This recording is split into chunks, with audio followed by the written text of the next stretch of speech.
Hey class, this is Gerard. Doing the top 10 moral dilemmas uh, discussion. I will brace you. This one will probably be a little bit longer than the 5 minutes just because I did do all 10. I really enjoyed this, um, I guess, this class discussion assignment. So just know that I will be putting in little time marks so you can see each one and you don't have to listen to the whole thing. Um, I do recommend that you listen to the intro right after this, and that you listen to the summary at the end, which um, is going to be was I consistent with through all the decisions. Let's just go over to an introduction kind of esque premises, setting things up.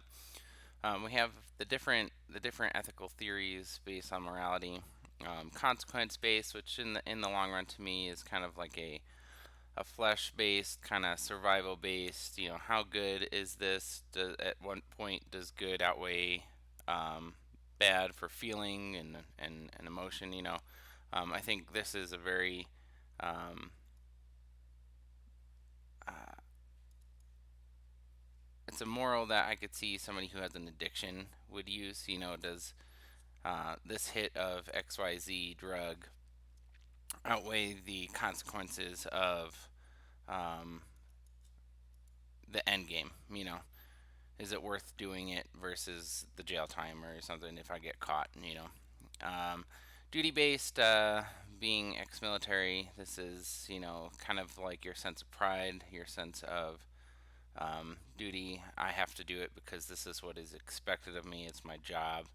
Um, that's what I see here for the duty base.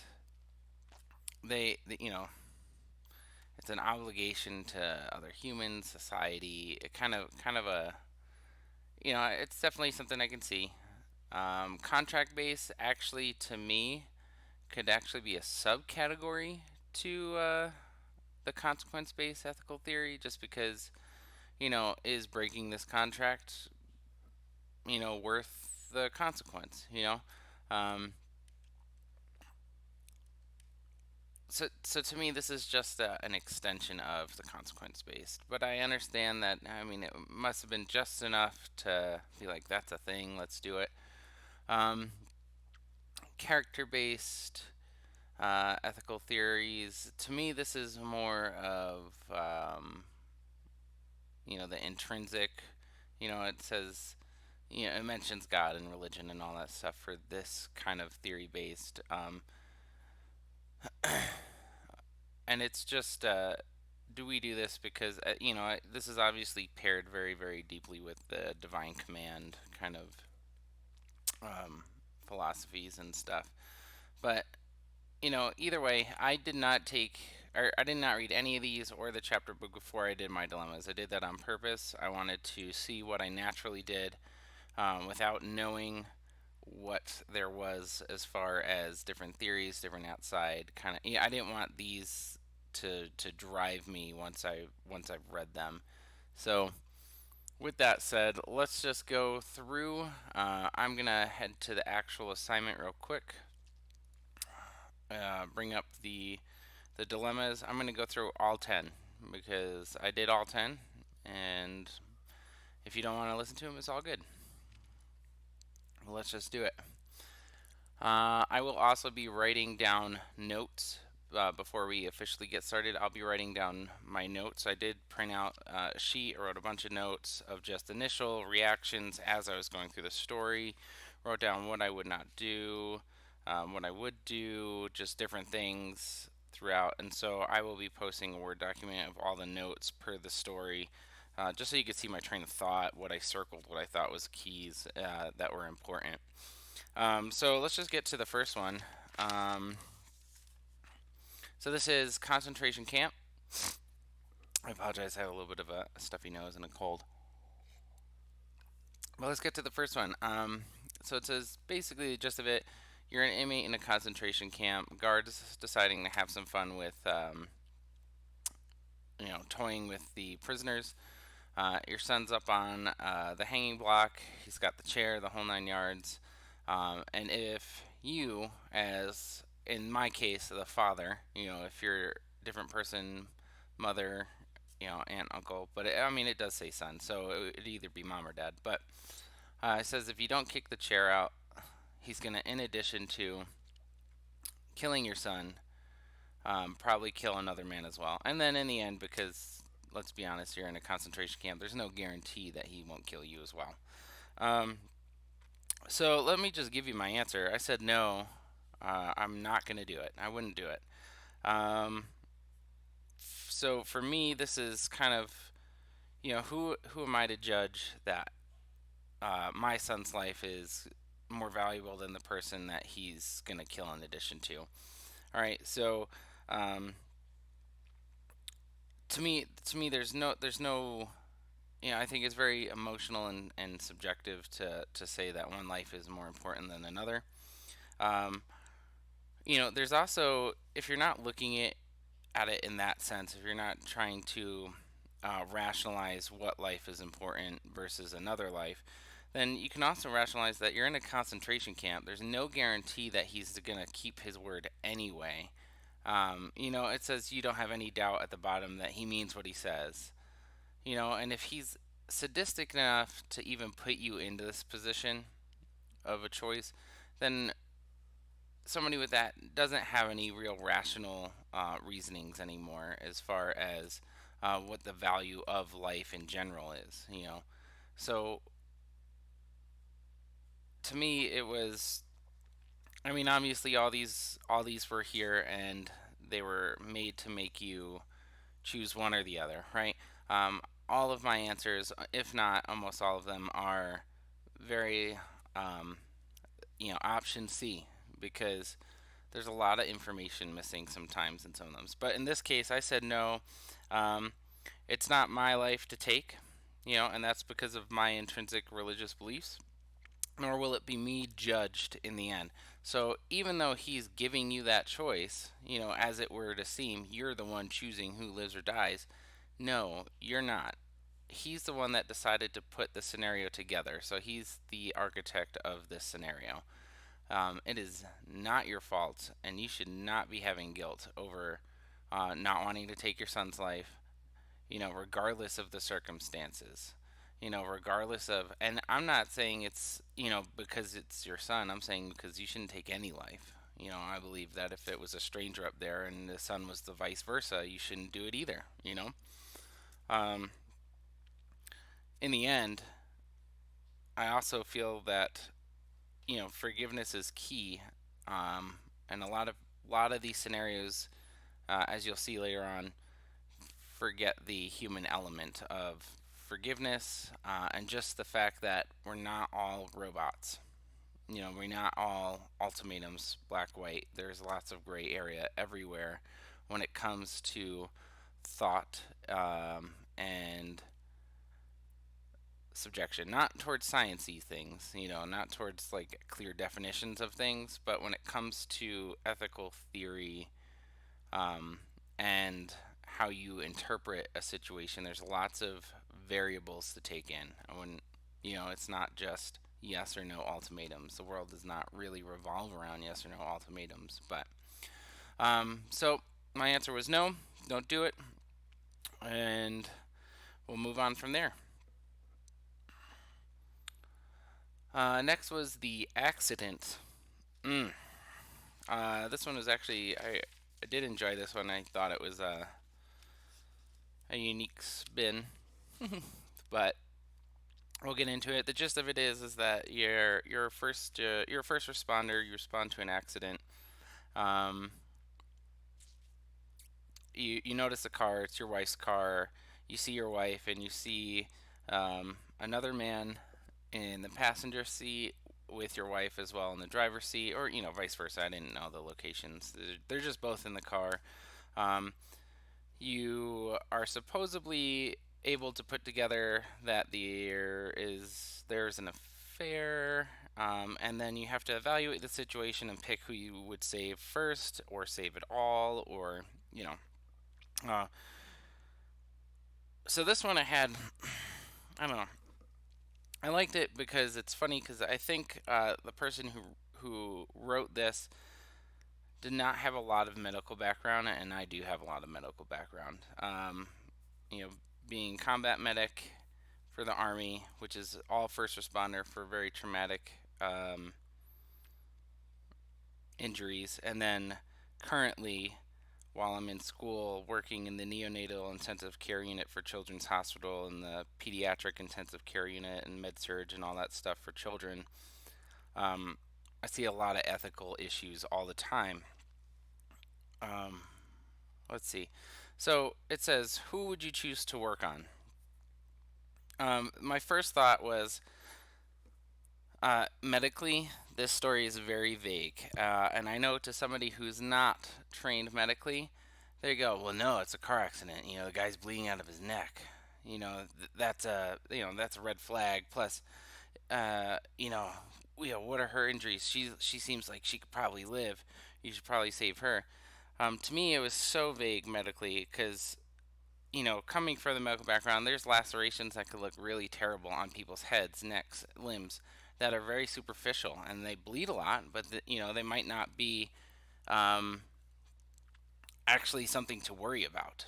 You know, versus uh, you know, if the wife was crushed and pinned between something, crush injuries are usually not survivable without immediate surgery. And even then, just the fact that trying to back up the car or take them out of the scenario that has crushed them to begin with usually kills them anyway.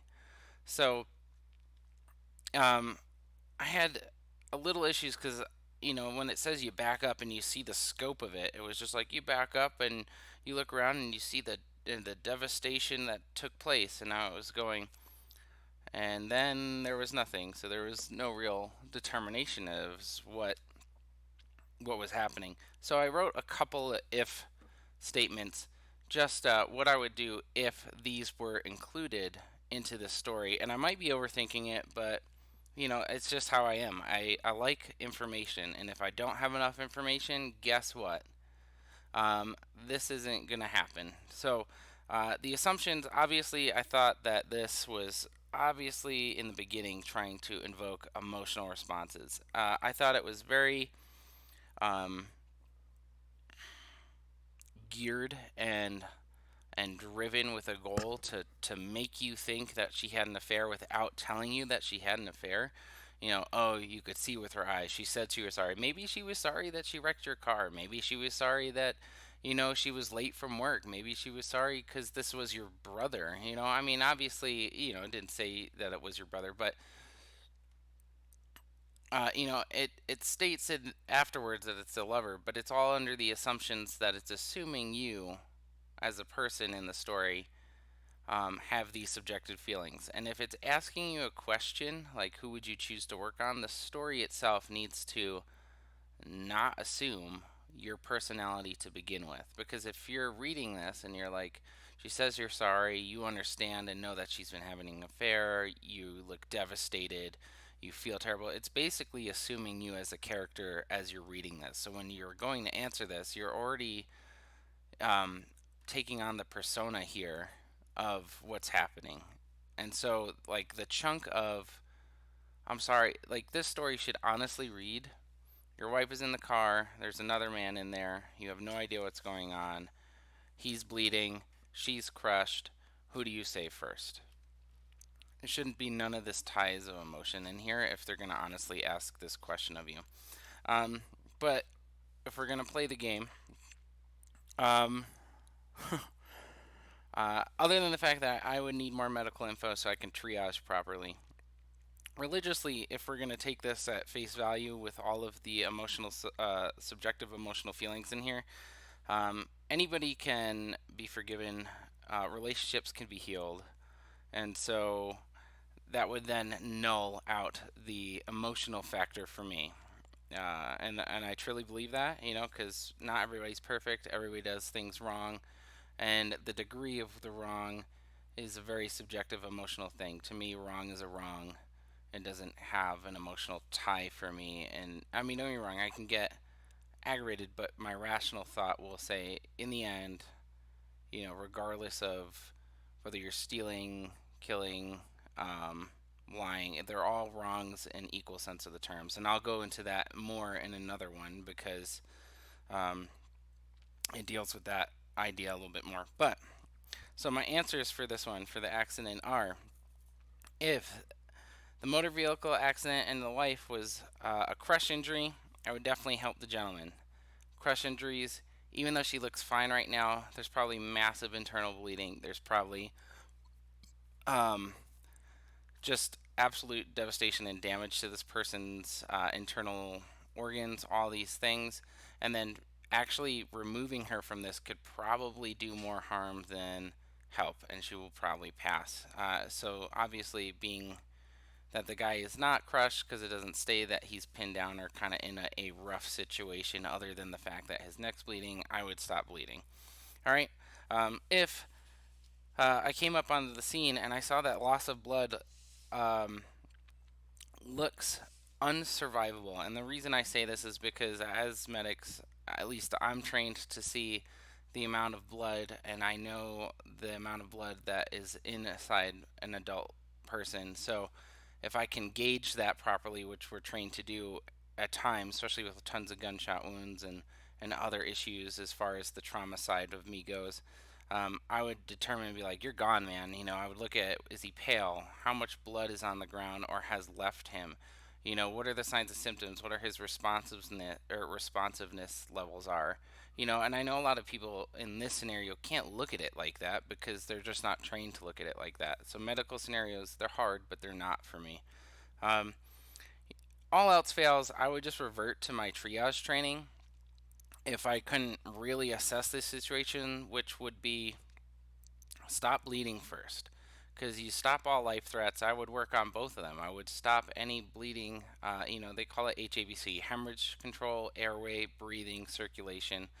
Um, and you just go through the steps, and you can work two patients at a time. I've done it. So this is kind of null for me as well because, you know, in the medical field especially, you tend to um, do the best that you can, and so that means that you go through different algorithms to save people correctly, and it's possible. It is feasible. Don't get me wrong; it's feasible to overwork yourself and overstretch your resources. But um, the other thing that also kind of was unrealistic to me is that you're not going to be the only person pulling up on scene. An ambulance has a paramedic and an EMT at the very base. Somebody else is going to be there.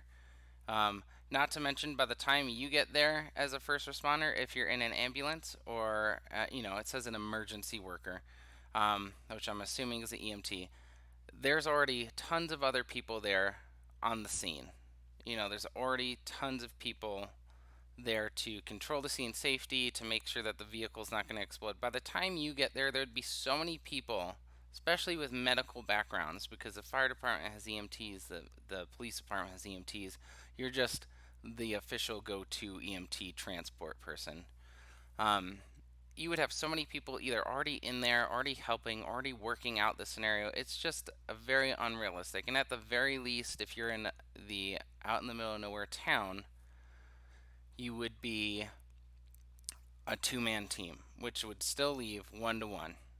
And again, with my suspicions that this would be a crush injury on the wife, just because of the way it describes her being pinned and helpless versus him who's just bleeding, I would still probably choose the guy to help regardless because of the fact that crush injuries are usually not the most survivable. Um, if we're gonna appeal to the emotional side to this, I would say it's okay. I love you. I would give her a kiss. I would help the gentleman, and then I would come back and help her with what I could, But in the end, you really got to remove the emotional ties to this and really understand that these situations are not made with these black and white ultimatums. There is so much at play. All these missing variables really upset me with this kind of a scenario because I got excited when I saw the ambulance. I was like, yes, something medical. I'm going to rip this apart. And it did. But I think it would be fun to maybe rewrite this whole question for people so that way they can truly be like, all right, well, what do I do? So we'll move on. I said obviously it was guy first, based on the scenarios I gave, with the injuries, the triage, and then the other stuff. But again, that just needed way, way, way more information for me to do it. Next, spam. I honestly thought at first this was going to be about something, which is sad because I actually like spam. But I was like, oh no, spam's got ethical dilemmas. This is going to be gross. But no, it was more towards the internet stuff. So let's just get it going. I apologize. It's morning for me. Well, it's 11. But all right. So again, with the spam, um,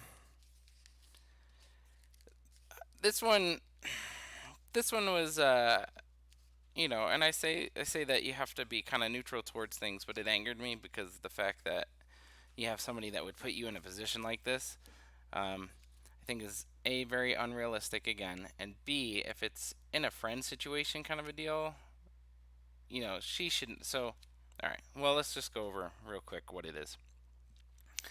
So you're basically the email gateway administrator, right? You're filtering out spam. You're trying to get the little nuggets of real information for your company passed to its employees, right? People can request stuff. People can has to block stuff. You have to verify it if they do request it. All that goodness, right?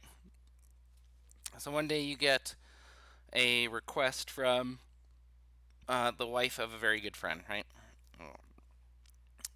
Which you know would imply that you also have personal ties with this person. You might not be best friends with her, but you know her on a social level. You know about her life. You know about um, all the things in general that are associated with that family. Not everything, like the deep down personal things, obviously, but you know enough to have the attachment, right? Next, it's saying that she asked for something. You open it, make sure it's not spam. You read through it. You find out that it's a letter from the person she's been having an affair with, and then it asks, it says that you can't release things. Company policy is very strict about revealing contents of confidential emails of staff members unless it's life threatening or immediate danger kind of stuff. Um, you need this job because you support your family, it pays for everything. And then it's going, so what do? As a friend, do you tell him, tell your best friend that you got this weird email and what's inside of it? Or do you just not? Do you hide it because you need a job? And basically the question is do you pick yourself over your friend? And again, I think there are a lot of things here. I'll go through it. Um, my answer officially would be I would notify her that this is an inappropriate place to put me as a person in a colleague setting or a professional setting. I would advise her that I will remove myself from this issue due to personal ties and interests. I would refer her to another network administrator or somebody ahead of me or somebody that was lateral, just same position or higher, so that they can handle this that does not have personal ties to her. And I would inform my boss the issue to prevent further issues within the company. And I would stop here. This wouldn't continue, and I'll show you the point that I stop. It says you scan the rest of the content of the email, and there is no doubt that she has been having an affair. As soon as I started to have an inkling or started to see that it was not spam, because you don't need to read an entire email to know that it's not spam, you know. Um, but as soon as I got to this point where I think something might be funny, I get that gut feeling. Stop here and remove yourself. Why are you continuing to read this in a professional setting? Why are you continuing? And the part of it is a, you know, being on how it's your friend's wife. Two things are probably going through her mind right now with the fact that she asked you to get this email. Either A, she's banking on the fact that you're going to be nosy, read it, and tell him. in an effort to hurt him and destroy his friends, destroy, which would be include, destroy him, which would be friends, rest of the family, his other side, or B, she's really banking on the fact that you don't tell him, and this was just a really bad mistake, or there's no other avenue for her to go to, which I doubt for a large company. I doubt for a, because it says a rather large company, which I doubt you're the only network administrator. So again, this is just, it's designed to try and make you squirm for an unrealistic situation. And that's what I don't like a lot. A lot about these is a lot of them are so unrealistic, and I've tried to look up real instances of this. Um, but like I said, if we're playing the game, policies are there for a reason. They're there to protect you, the people around you, the company. They're designed to make it so that things are handled professionally, and there's not just a drama or a rift or a tear in people. And you know, I don't know. That's just me. So either way, let's just get into some of the notes. She obviously wants to email for whatever reasons.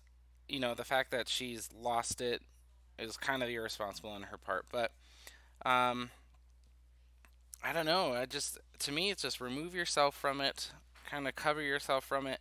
If we're talking again on an emotional level, and I have to play the game of the emotional card, um, I would say maybe I would have recommended to her. I'd be like, I think you should talk to your husband about this and not talk about this at work anymore, or use work as a channel or an avenue for it. You should not be getting personal emails of this nature. It is very inappropriate.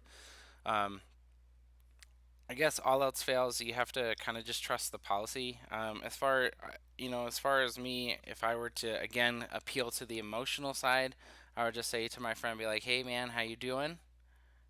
Anything new anything new coming up? Now that I know this information, it's not my place to tell uh, what's happening in his relationship or any of that stuff." I would just be like, "Hey, man, I'll be here if you need me," And if at any point in time he were to be like, "Well, you knew about this," two things are occurring in my mind. Either he knows that I need this job because he's my best friend, and he knows that that was a terrible spot for her to put me in, and so he would totally understand that I couldn't risk my job for my family, you know? And or B, he gets mad and he's not as good as a friend as I thought. Um, no, what is it? This reminds me of something like that would come from the bro code. Bro code, man, totally got to be you know, bros before hoes, and I quote. So for lack of a better term, but this is just it's just so kind of ridiculous. A, because it's so unprofessional, and I know unprofessional things like this happen for sure. But for me, at this point, I would have stopped and removed myself if I had an inkling that this may have been an inappropriate email, regardless of it being spam or not. I was like, this is a personal matter. In fact, when she called, I'd be like, hey, oh, awesome. And I mean, you have friends at work, and if she's asking for an email and it's from a sender, typically a big company will be like, no, refer to a different person. Do not handle anything of a friend that's not appropriate. Um, and for reasons like this. But for me, I would definitely cover myself in a professional manner with the policies. I would let people know that we're not tied to the situation. And to be honest with you, um, I wouldn't even respond to this, and I would just be there for my friend if he found out about the affair via natural terms, or I would just be there for him. And that's just me. I guess I would pray, which is usually a lot of answers that people don't like to hear. But so I guess I took the more policy route for that one, and I removed myself. That was my answer. Next is the summer home one, right? Oh no, the neighbor. So we have we have the neighbor. Mm. So hmm. this one was very geared towards invoking emotional ties towards things from the beginning. Um, Basically, 8-year-old girl, you're her dad. You guys are living in a neighborhood. Um, all of a sudden, you notice that her personality changes. She says that she was raped, and then you you're what I hate this sense. You're quite sure that the person who raped her was your neighbor. Quite sure. Again, no details, no evidence. It's invoking the emotion that you think it's your neighbor. And because it's a terrible situation, you're gonna just pawn it off on that, right? Your daughter's traumatized. That's the part that's sad to me. Obviously, it's not something good. You don't want people to go through something like that. Um, and then so you have the inkling. You're saying that, all right, okay, it's the neighbor. They couldn't find anything. Not enough evidence. Um, let's see what else. Ooh. So you try to put your life back together. You move. Things start to get a little bit better, but your daughter's not quite recovered correctly. Um, you see him at one night eating. He looks unhappy again, trying to just paint emotions on unnecessary things. Um, and then you find out the next day that supposedly last night his wife was murdered. But you know that at the time of the time that they're claiming of murder, he was at the restaurant because you saw him there. Um, and then it says if you tell people, he will go free. If you don't, if you don't and you let him get caught or something because they're supposedly have enough evidence to say it's him.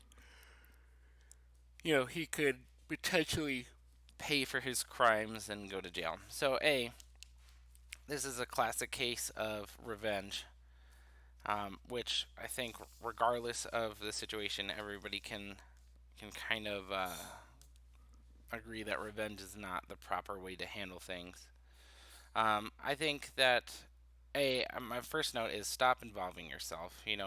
Obviously you went through something traumatic, and as a father for a daughter who went through this, my goal would not be to spend my time and energy on destroying the person that did it to somebody. My goal would be trying to help the person that it happened to. So here I put for the whole rape thing initially. I would talk to her. I would do it would be uh, as far as parenting goes, it would be ways that I can teach her to cope, teach her to get through it, help her to go through things. I would seek professional help, right? Um, and then if the second scenario came up, again, um, with the vague assumptions that are in this, and it's all based on you trying to emotionally say, well, it's your daughter versus his life. Again, we're trying to weigh which life is worth more. You know, uh, it's saying, would you say it or would you let him go to jail? And so, my answer I would come forth and tell the truth. It's not my place to assert revenge on people. Worrying about my daughter would be my first and foremost. I would be protecting her at the forefront from this happening again and how we can help her heal from it. I'm also not one to say, people can change. Maybe, um, you know, everybody does terrible things and have done something wrong at some point, something that they regret. Again, the degree of it is a very subjective, emotional, societal based aspect, in my opinion. But, and I'll go through a detail with that in a couple more. But um, to me, who's to know that this guy hasn't changed 110%? He was regretted it. It's done. And this is just a very weird coincidence. Um, they don't know if he's murdered his wife. He can't be proven it. And they say, oh, he will go free. You don't know if he's going to go free. Maybe you telling them this little bit of information doesn't conflict at all with what they've got on him. You don't know the background. Again, very vague assumptions of information. Um, you it's just not your place. All you can do is tell the truth, and that's it. You're done. You did what you can, and then worry about the important things, which is trying to build your daughter back up. Um, it's just crazy on how people would rather destroy another life because something terrible happened. And I'm not justifying him. I'm not saying that it's good. Obviously this is a terrible event, terrible scenario, but that's just my opinion. Next is the pregnant woman, which is my least favorite out of all these scenarios, and I'll tell you why. But it is very unrealistic. I've looked it up. In fact, this story bothered me so much that I looked it up to try and find any instance of this actually ever happening. And this is, as a joke, natural selection at its finest, right? um, so there's a couple issues with this. A, the picture is uh, a pregnant woman who is clearly in her later terms, right? Her later stage. She's got the huge belly, and I know women um, can do things in the late terms and late in pregnancy. Like, I get it. They work. Some people work all the way up until literally they pop. Right, but if you're gonna be, what does it says? Pregnant woman leading a group of people on a cave on the coast, stuck in the mouth of the cave. This is kind of just simple stuff here that's happening.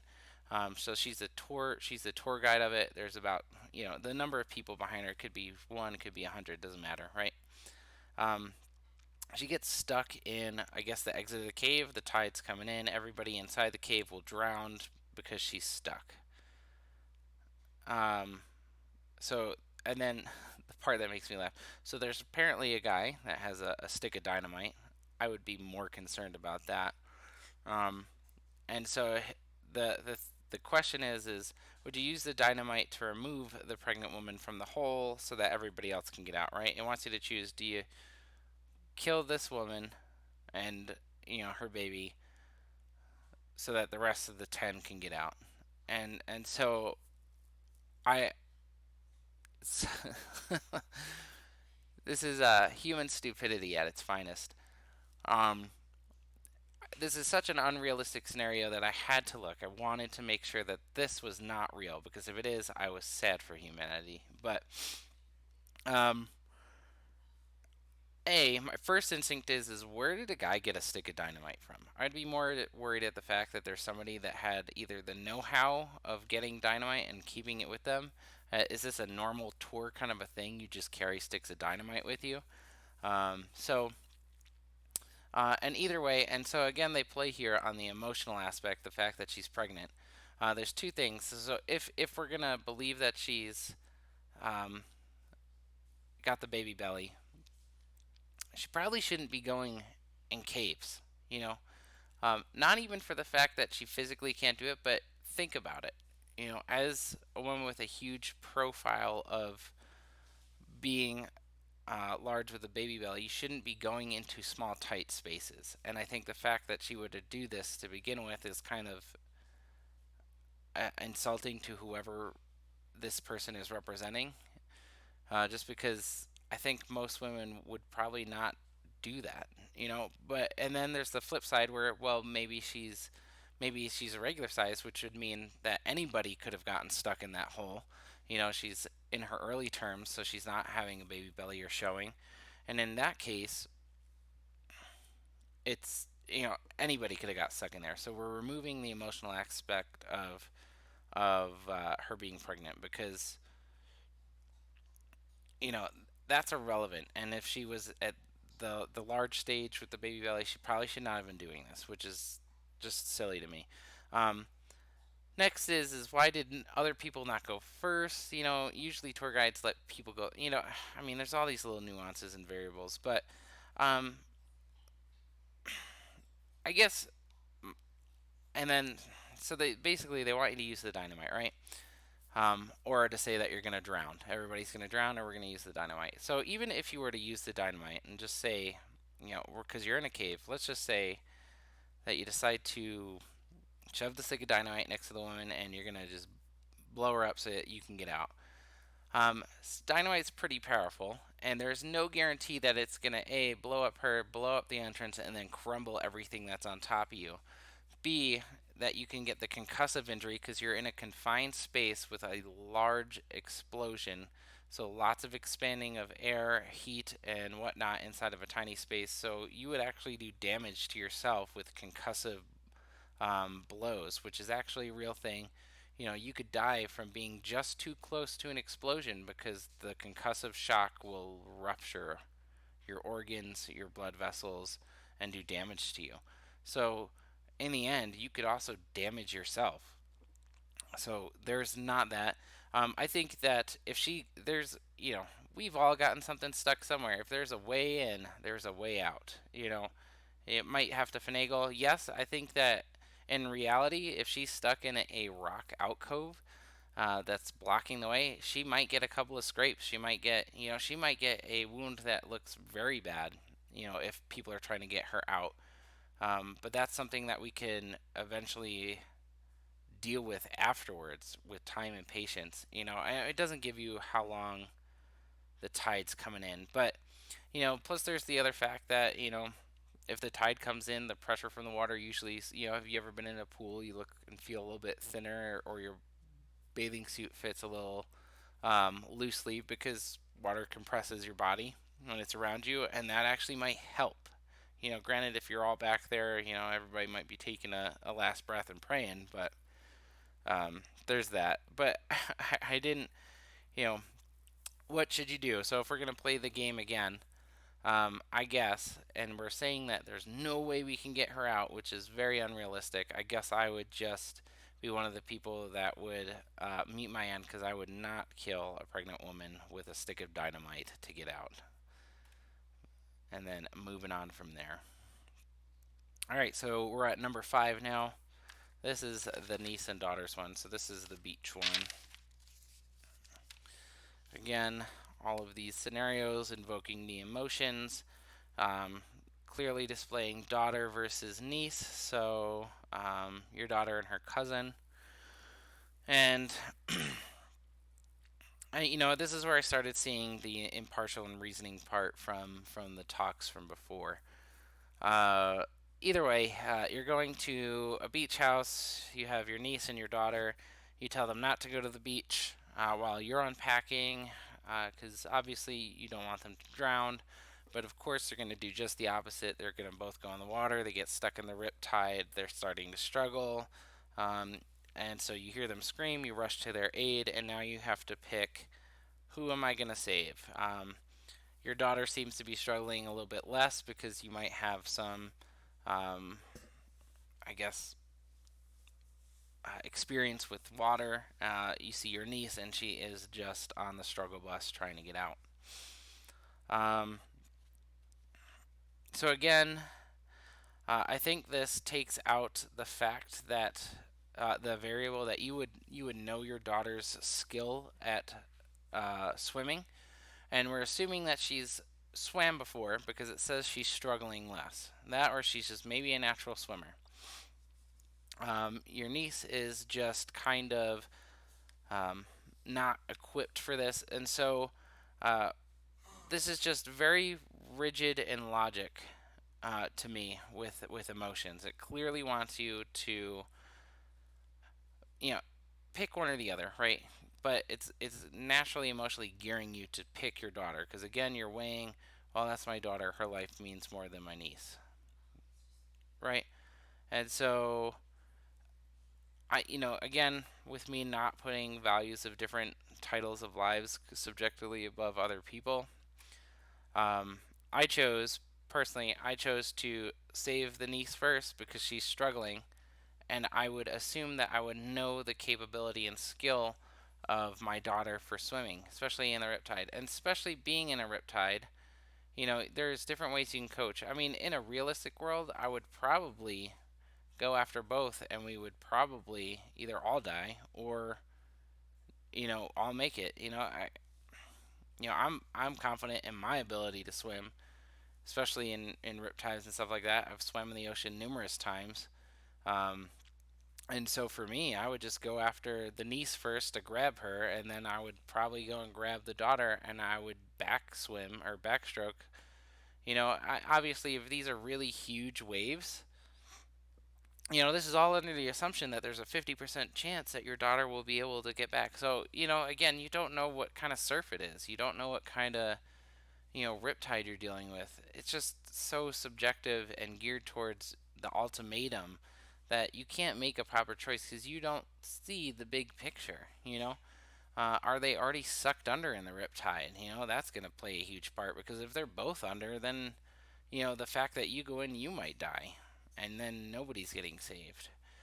So, in this little game right here, I chose to go after the niece first, instruct the daughter on what to do as far as swimming to conserve her strength, via side stroke, via layback, and um, don't struggle, and then get the niece to a spot where she can stand and or into the shallows at least where she could swim back herself and then go back for the daughter. But if we're going in a realistic scenario, I'd be confident enough to go after both of them, starting with the niece and then backstroking with them in tow. Again, I know not everybody has that kind of physical capability, but there it is. But if we're going to play the game, I guess the niece would be the first person to go after, especially if you're looking at the 50% chance that your daughter can live because she's got apparently better swimming skills than the niece. And it's just, at this point, I guess it's just, people can say that you view that as seeing, well, you're trying to go after saving the most amount of life. I guess, you know, it's whatever. That's just my choice. The hit and run. Ugh, this is another one that was kind of just like, really? So let's do this one. Hit and run. Sorry, reviewing it real quick. One morning you're driving to work. Oh yeah, okay. So this is the one where you're driving to work. Um, you're changing your CD player, which isn't a thing in a lot of vehicles anymore. But you're changing your radio station, your music. You're looking down. You hit something. You look up. Um, you get hit again. You get hit again, and then a pileup happens. Right? Doesn't say what you hit. Again, you're coming in with a bunch of assumptions. Um, it says you look back up and you see that there's a guy on the floor. Um, you're assuming that you're the one that killed him because of your careless driving, which in agreement, you were carelessly driving. Then you have a woman that comes up and she's freaking out. She goes over to you and she says, "I hit somebody." She clearly was in the pileup. She's in shock, and so now the question is do you let her take the fall for hitting this person, or do you hit this, or do you tell the truth and say that you hit this person? Um,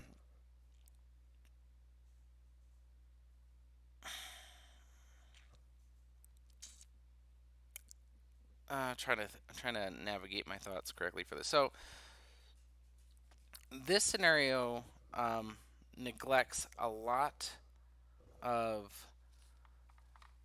I don't know if you've been in a car accident before. I've been in a T-bone before, and so there's two ways that I know that people react. You either go into shock, or you are trained for this kind of traumatic experience, and you have your rational thought.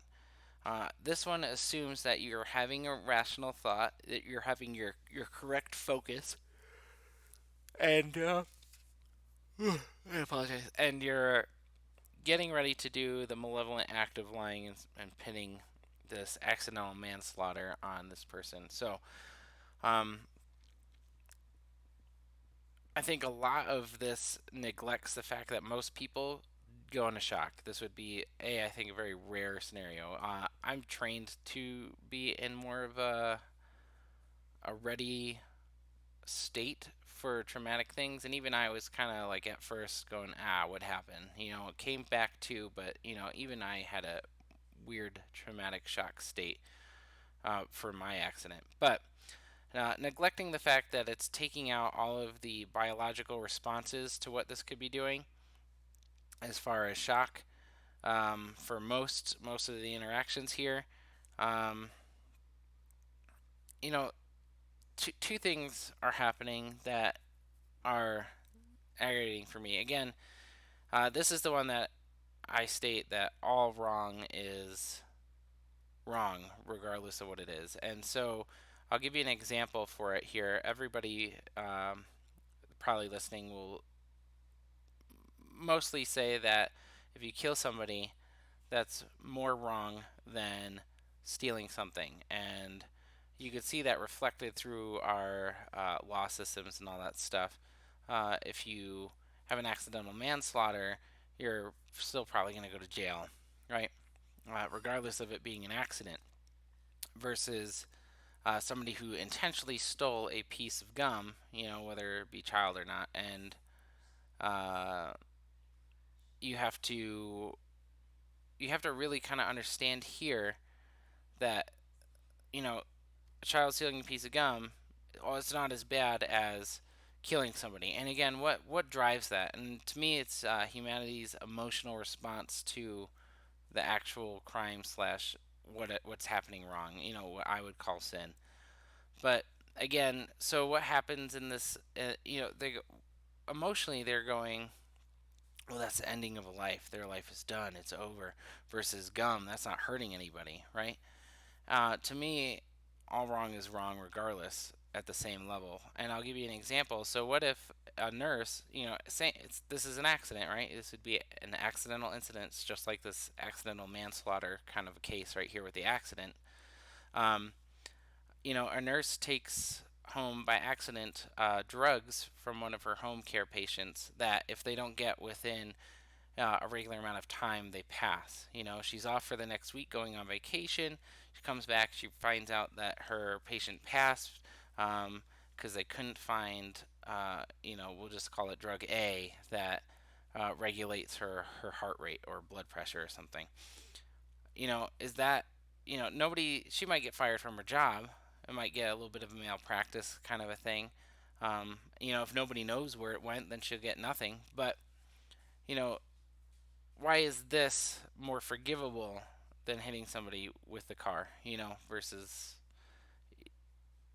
just the different types of, one was stealing, one was, I guess you could say, killing somebody, but with the manslaughter. But to me, it's just, I don't understand. To me, all wrong is wrong on an equal level, equal playing field. And I don't think that what we would consider extreme, like in this case, he didn't go out, get in his car, drive, and say, I'm going to change my CD player and hit somebody. That's my goal today. And so this guy's going to suffer immensely because of an accident. Is it a terrible situation? Yeah, of course. Somebody passed. That sucks. But you have to be able to realize that, this wasn't geared malevolently towards specifically trying to kill somebody.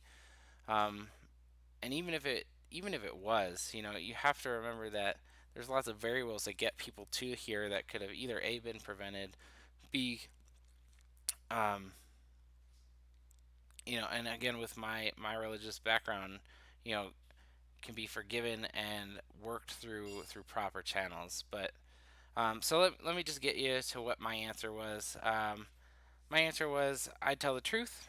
I would tell her she's in shock.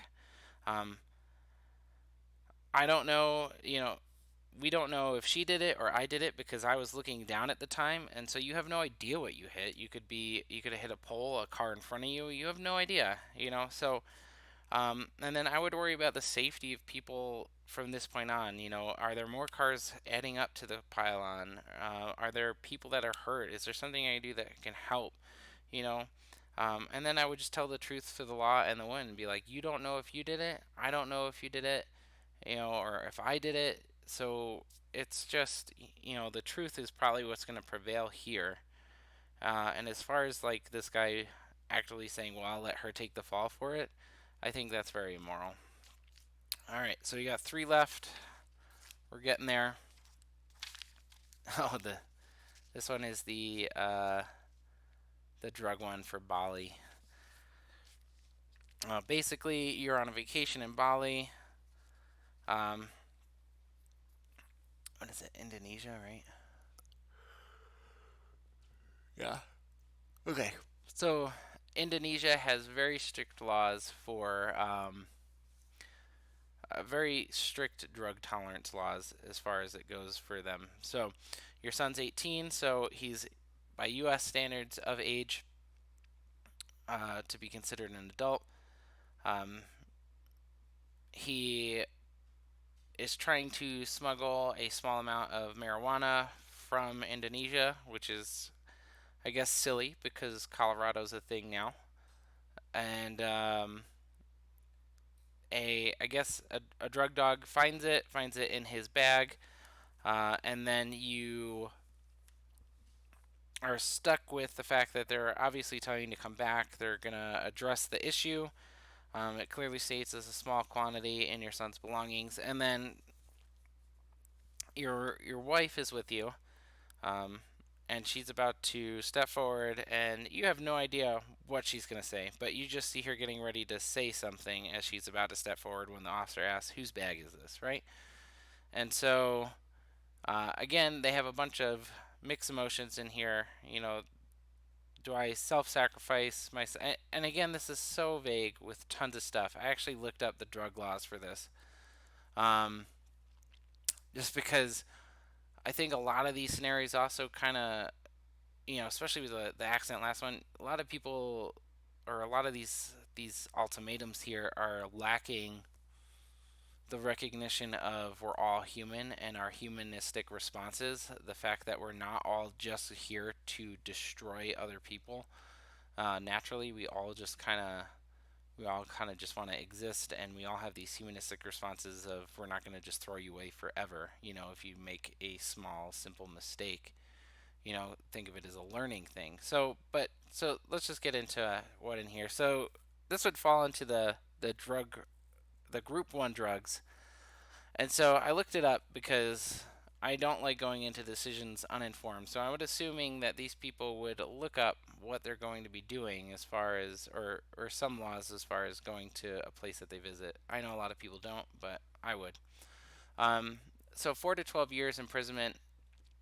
You can get a fine for U.S. dollars. We're just going to stick with the U.S. dollars of 89 to 896 $1,000, which is a hefty amount, right? This is, I mean, it's a big number.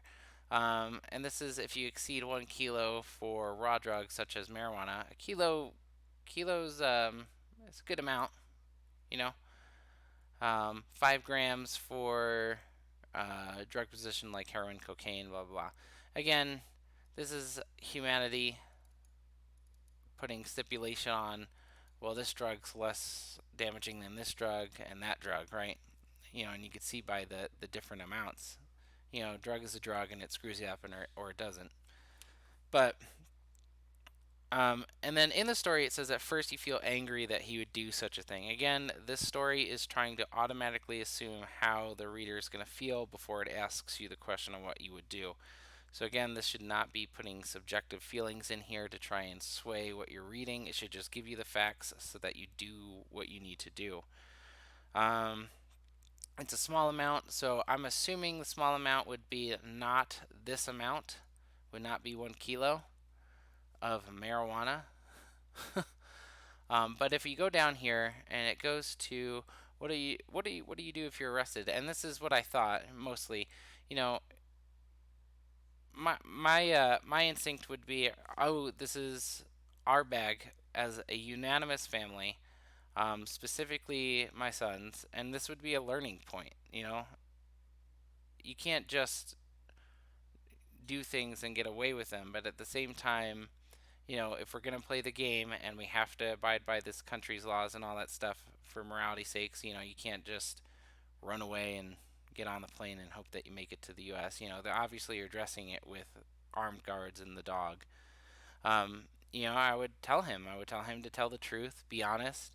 You know, it's also seeing the fact that you know these are people that the people that are addressing us are humans as well, and would like to hope that they could see the difference between a young, stupid teenager that, or I mean, even though he's 18, it's still a teen, but somebody who's clearly a drug addict and clearly just trying to explore his world, which is not condoned. If it was my son, he would have a lot of issues after we got home, for sure. Um, and we would have lots of talks.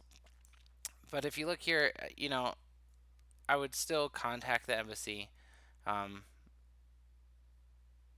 they give you lawyers, and then they give you some examples. So like you have these three, which are huge, huge, huge um, drug busts from other countries, right? That are in this country that get busted for it. And then they have this Australian teenager, who's, for the instance that we're talking about, has a small amount of marijuana. Um, and in Indonesia's, I think what was it? It was like 30-1 something something. Oh, here it is. Indonesia law 35. You can go for rehab. And so this all this kid did was he got 2 years in um, corrective facility, or not 2 years, 2 months in a corrective facility, and then he flew home. Probably under the assumption that he got some form of rehab that their laws deem necessary, and so that's probably what would honestly happen. I mean, that's a worst case scenario, I think, in my eyes. But I mean, he could be treated like one of these up here, death penalty, that kind of stuff. But again, this is probably more realistic, and that's going into it. What I would be thinking, I would be like, they're gonna do what we do. They're gonna do what they got to do, which is uphold their law. And for me, um, I would state it that it's my son's, and that I would be appropriately taking responsibilities as a parent for whatever we needed to do with him and for him. I would contact the embassy. They would provide a lawyer. We would go to the court hearings and all that stuff in Indonesia, which would probably be a massive inconvenience. And then I would support him where I can. This is a life lesson that I'm not going to rob him of, that he needs to learn and get through. Um, Obviously, as a parent, I would be super sad. I'd be very disappointed.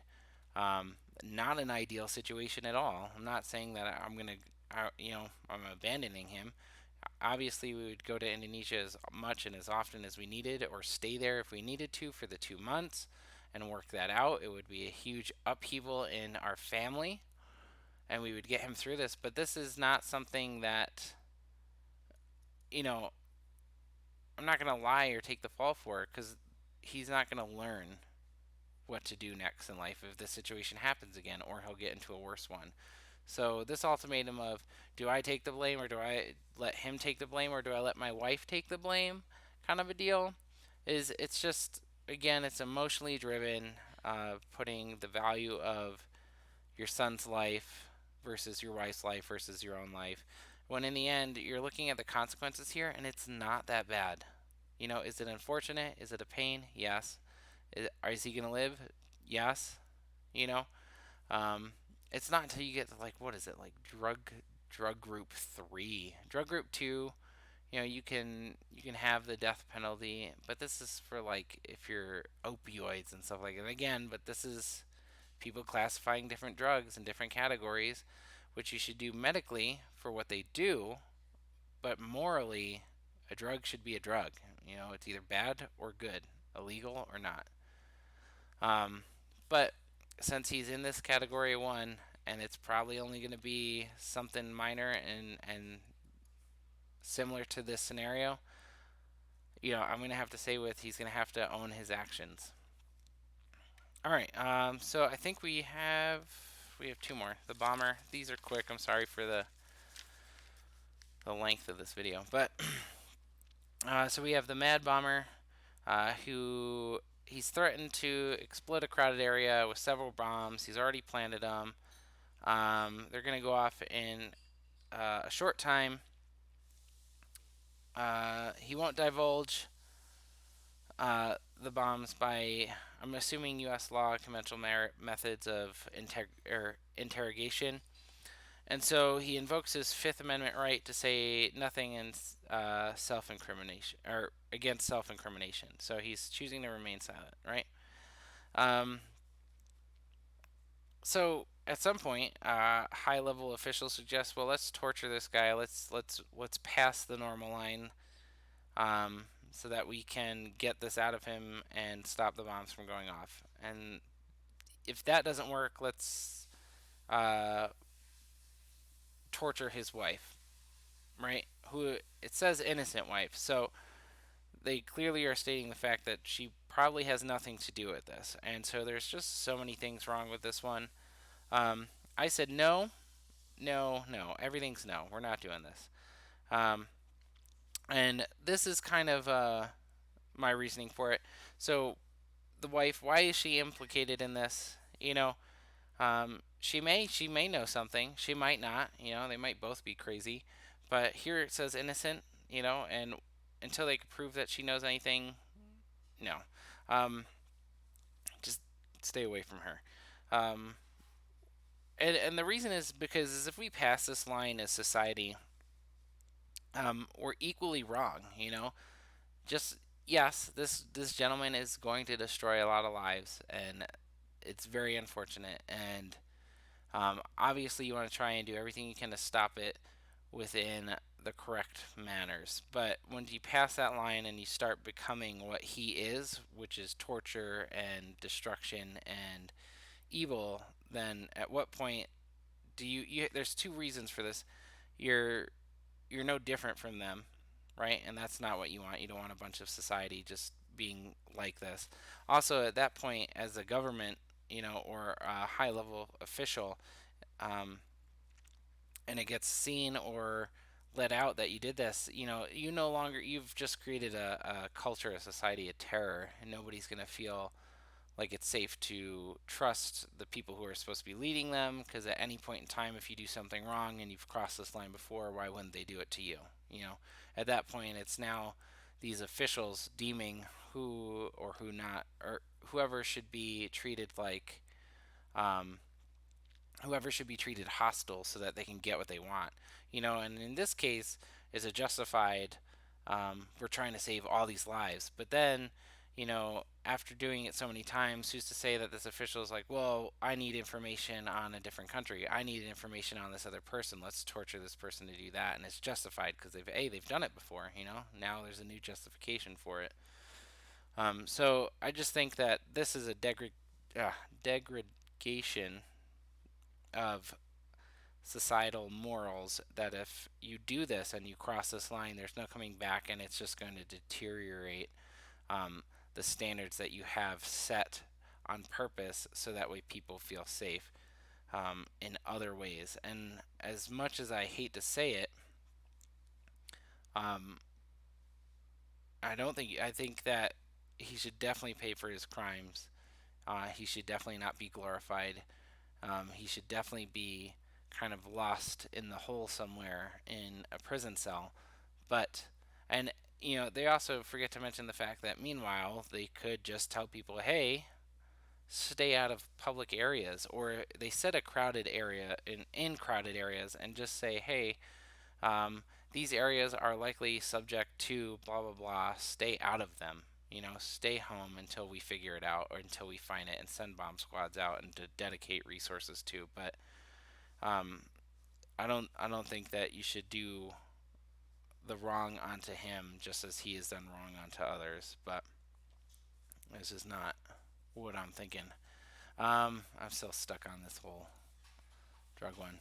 That was for the Mad Bomber. Next is the lifeboat. It's the last one. Uh, this one was weird. Again, there are tons and tons of other options you could do, but of course, they want you to pick the black or white one. So you're on a cruise, you're 2 days out. Captain stops. He says that everybody has to abandon ship. They breach the hull, and the ship sinks. On the way down in a lifeboat that you're in, which I'm assuming is a rover one, or it might be a woodwind. There's a hole that's punched into the lifeboat, and there's 10 people in there, and you can bail out with 9, have one rest, and do this long enough for about 5 hours so that you're rescued. The On the way, you notice that you have a friend. He's in another lifeboat that's clearly moving faster, undamaged. He says he's got room for one more. Do you jump this ship and leave the 9 to just bailing out water constantly, nonstop, which reduces their hours to 2, or do you stay in that ship, making it so that everybody can have a break still? Well, this was the A-B kind of answer, and so I will answer via the A-B answer, and then I will also answer with my answer. So A, do you stay in your current boat and keep it afloat as long as possible and hope that the rescue will arrive in 5 hours? Yes, that's what I would do. B, do you go to your friend's boat, ensuring your rescue but reducing the chances of the others? No. A, because there's no guarantee. So let's just these two answers. Let's divulge them. There's no guarantee that you're going to get rescued if you hop ship to the other one, right? That ship could float all the way down to the tip of Africa and you never get rescued, especially since it's getting taken away by the current, which is stated up in the story. Um, so jumping ship doesn't. Would you have a better chance? Probably. Was it guaranteed? No. B, if the other boat gets rescued, they're going to be like, hey, back that way, there's another ship. There's another life raft over there. They're not going to get on the boat and be like, thanks, and then go into a cubby and not talk to anybody. They're going to tell people where you are, and that's just instinctual kind of human behavior. Um, B, I wouldn't do it just because, you know, 5 hours, I mean, it's a long time, but you're most likely going to get rescued within there. There's tons of ships out on the water, okay? And if you're 2 days out, most ships can get across water relatively fast. You're probably still by a coast somewhere. 2 days out, you're probably near a port, something. The fact that you have ruptured your hull on something means that you're low enough that you're not out in the middle of the deep ocean, which means that you're probably close enough to. Like, all these little things are just so funny how they transpire. And it's like, well, you're out in the middle of nowhere, you're going to die. What do you do? Um, but the stories contraindicate all these little things.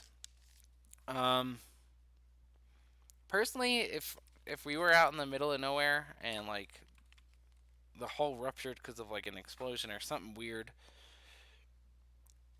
um,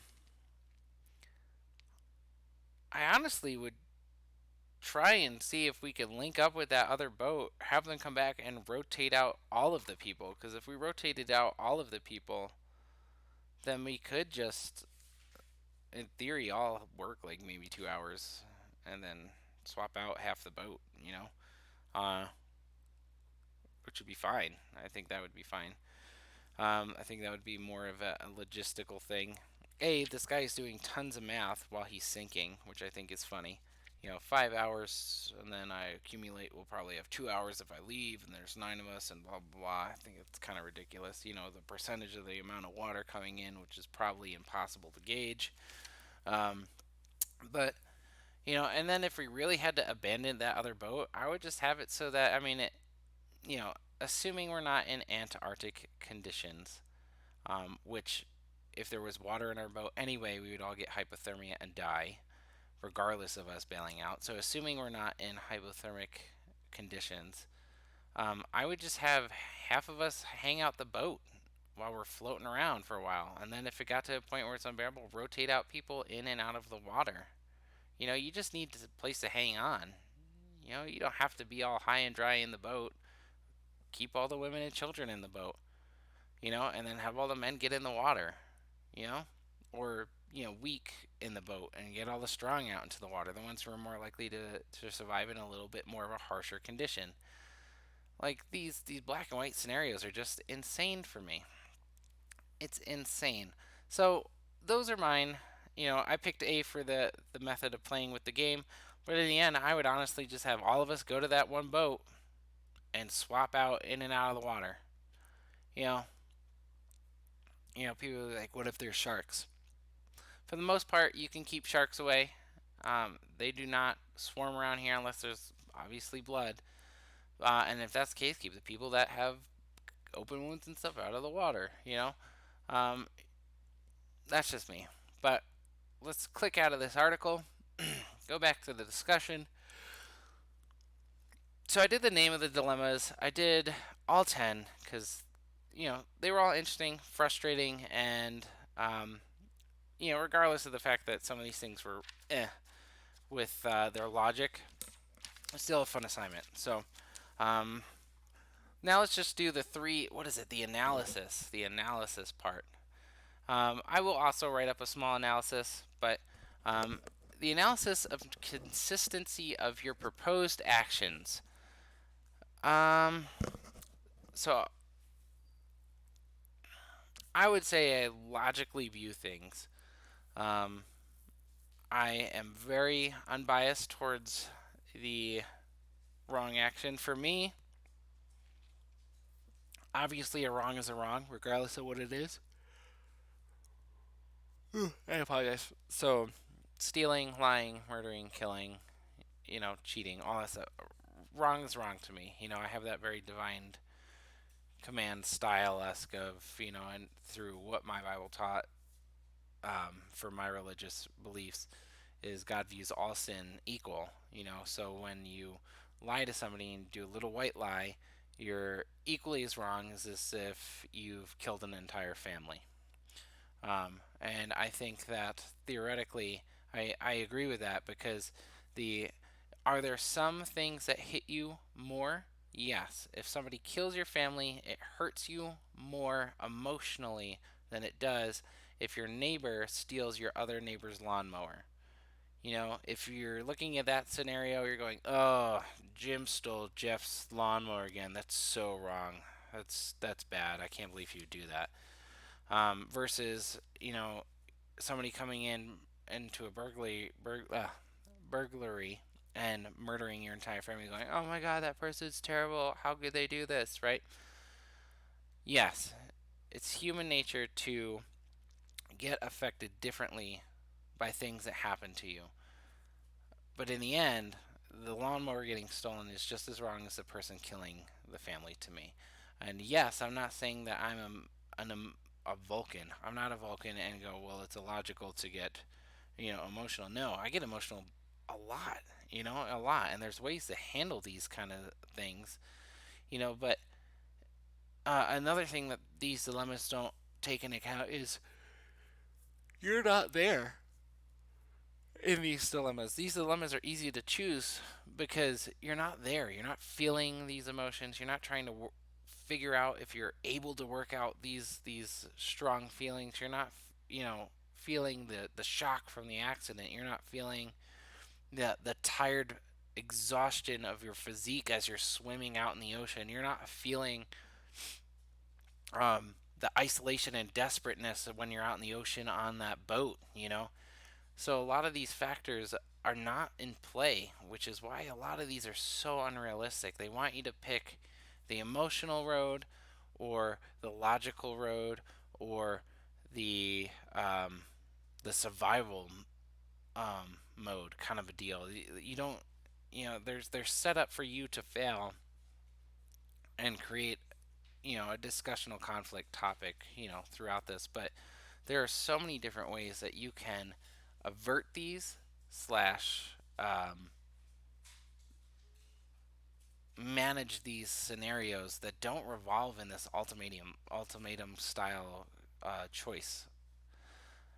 Life isn't this or that. It really isn't for the most part. There's tons of options for lots of things. There's multiple ways to get to other places, and all else fails, if you had to really choose, right? These are all like me versus you things. If you really had to choose, do I die? Do you die? Just because of the way I'm lived and I have an after, I have an eternal glory after through my religious beliefs, I would choose for the other person to live. And I almost feel selfish for it because in the end I know where I'm going, you know. So,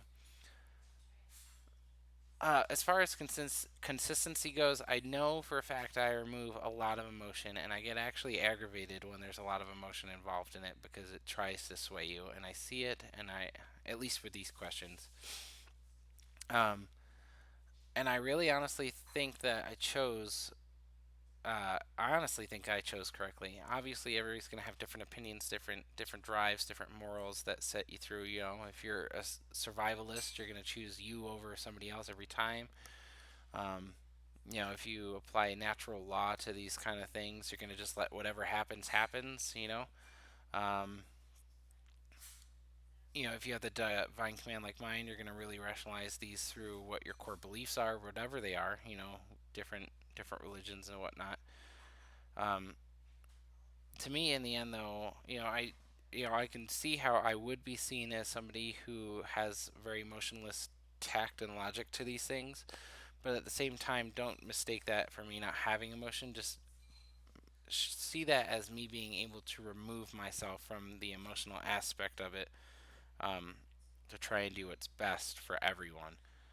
Um, and I also just, it'll be interesting to see what other people pick for these. I just honestly, to me, it's just, you know, to me, it's, I mean, I see the reasoning in it, I see the impartiality in it, but for me, it's don't mistake impartiality for being unemotional. It's okay to look at this. Let's take the guy with the car accident again, for instance. It's okay to look at it, and even if he did look up and he said, "Oh, I hit that guy," he looked up, he saw the guy's face, he hit him with the car. It was an accident. You know, even if he looked up and saw that, it's okay to feel the emotion of, "Oh, this sucks. My life's over." And still do the right thing. Still do the thing, and then look at the woman who's trembling, who didn't do anything wrong, and say, You didn't do wrong, you're fine, and it's okay to just feel confused. The other thing that really just bothers me about these moral dilemmas is they lack the ability in their questions to understand that the human race doesn't naturally want to to destroy you. Forgiveness is a very big key thing in a lot of these questions that I answered, and I think forgiveness is a very big factor that is not taken in consideration when these it's assuming that most people aren't going to forgive you and you're going to get the worst of the worst. And so I think a lot of people think of that when they look at these dilemmas and they kind of choose because they're afraid. But all right, thanks for listening. This is the ethical dilemmas. Again, I will put my notes up here so you can see what I was thinking as I was reading. I will also make sure that each one has my answer. And then I will put the timeline for sure on here so that way you can pick and choose if you want just the two that you want to listen to. Thank you for everything and have a good day.